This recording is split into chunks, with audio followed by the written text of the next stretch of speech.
तो नॉन कहता है कि नहीं, मैं खुद करना चाहता हूँ। तो वो कहती है कि क्यों, अब वी के पास उसकी मॉम उसकी हेल्प करने के लिए नहीं है, तो उसका मतलब ये तो नहीं है ना कि मुझे भी तुम्हारी हेल्प नहीं करनी चाहिए। तो वी को ये बात सुनकर बहुत गुस्सा आ जाता है और वह वहाँ से चला जाता है। मरीन भी उसके पीछे जाने लगती है। तभी मिस रोफी उसका आई कार्ड नोटिस कर लेती है जिस पर मेरा फन लिखा था। तो वो इसे रोककर कहती है कि तुम्हारा नाम मेरा फन है, किसने दिया तुम्हें ये नाम। मरीन उससे कुछ नहीं बोल पाती। तो मिस रोफी को उस पर डाउट होने लगता है कि मरीन को इतना डरा हुआ देखकर नॉन कहता है कि तुम जाओ मरीन। नेक्स्ट सीन में भी बहुत सैड होकर बैठा रहता है। मरीन उसके पास आकर कहती है कि आप ठीक हो ना। वे कहता है कि आंटी हमेशा मुझे हर्ट करने का कोई ना कोई तरीका ढूंढ ही लेती हैं। मरीन कहती है कि सॉरी, मेरी वजह से आपको इतना सुनना पड़ा। वे कहता है कि अगर तुम नहीं भी होती तब भी वो मेरी मॉम के बारे में ऐसी ही बात करती। मरीन कहती है कि क्यों ना हम बाहर चलें, आपको भी अच्छा लगेगा। वे कहता है कि हाँ बिल्कुल, लेकिन हम ड्रैगन ऐप के इन्वेस्टमेंट को ढूंढने जाएंगे। वो एक लेजेंड इन्वेस्टर है और किसी को भी नहीं पता कि वो कैसा दिखता है, और अगर वो हमारे प्रोजेक्ट में इन्वेस्ट करने के लिए मान गया तो हमारे प्रोजेक्ट बहुत सक्सेसफुल होंगे।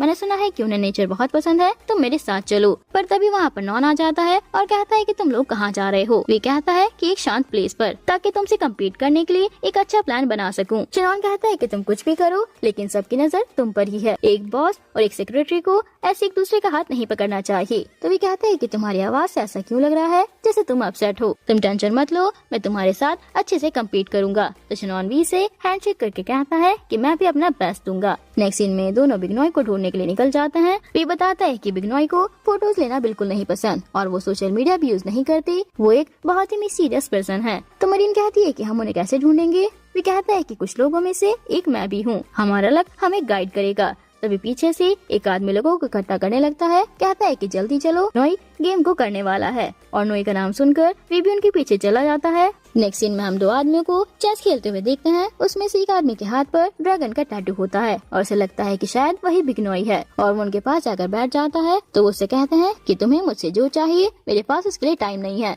वो वहाँ से चले जाते हैं। तो ये दोनों उनके पीछे जाकर कहते हैं कि पहले आप हमारे प्रपोजल तो सुन लीजिए। बट वो फिर भी इन दोनों को इग्नोर कर देते हैं। लेकिन वे हार नहीं मानता और वो अंकल जो भी कर रहे थे उन्हें कॉपी करने लगता है। तो वो अंकल उससे थोड़ा इम्प्रेस हो जाते हैं। नेक्स्ट सीन में चनॉन तनाया को मिलने बुलाता है और उससे इन्वेस्टमेंट के लिए कहता है कि ऐसे तुम वी के क्लोज जा पाओगी, और जब तुम उसके साथ काम करोगी तो क्या पता वो तुम्हें नोटिस करने लगे, और अगर तुम मेरी हेल्प करोगी तो मैं तुम्हारी पूरी हेल्प करूंगा। तनाया कहती है कि तुम ये सब अपने लिए कर रहे हो या मेरे लिए, तुम रियल में हो कौन।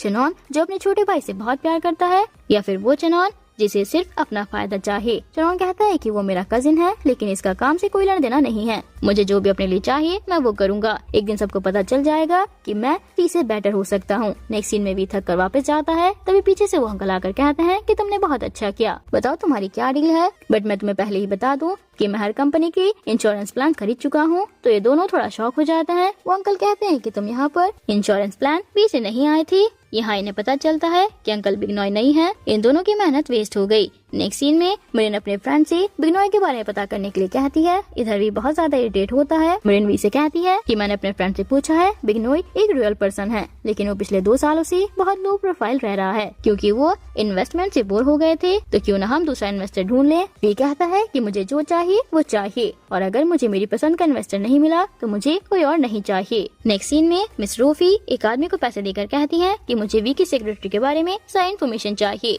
सबसे पहले मुझे ये जानना है कि उसे मेरा फन नाम किसने दिया। नेक्स्ट सीन में मरीन मिस नोई को ब्राउनीज डिलीवर करने आती है। तभी मिस नोई बहुत ही स्टाइलिश कपड़े पहनकर बाहर आती है। मरीन कहती है कि इन ब्राउनीज को कहाँ रखूं। तभी वहाँ पर मिस नोई की कार आ जाती है। तो अपने बॉडीगार्ड से कहती है कि इन ब्राउनीज को हेल्थ केयर सेंटर भिजवा दो। मरीन उन्हें ब्राउनीज दे देती है। तभी वो मिस नोई के बॉडीगार्ड को बोलते हुए सुनती है कि हमने बिगनॉय को पिक कर लिया है और अब हम एयरपोर्ट जा रहे हैं। जो सुनकर मरीन बहुत शॉक हो जाती है। उसे रियलाइज होता है कि मिस नोई ही बिगनॉय है और वो उनके कार के पीछे भागने लगती है। तो वो कार रोक लेती है। मरीन उनसे कहती है कि आप बिगनॉय हो। तो वो कहती है कि हाँ। मरीन कहती है कि मेरी कंपनी के बॉस बहुत हार्ड वर्किंग है और वो अपने न्यू ऐप के लिए इन्वेस्टर ढूंढ रहे हैं।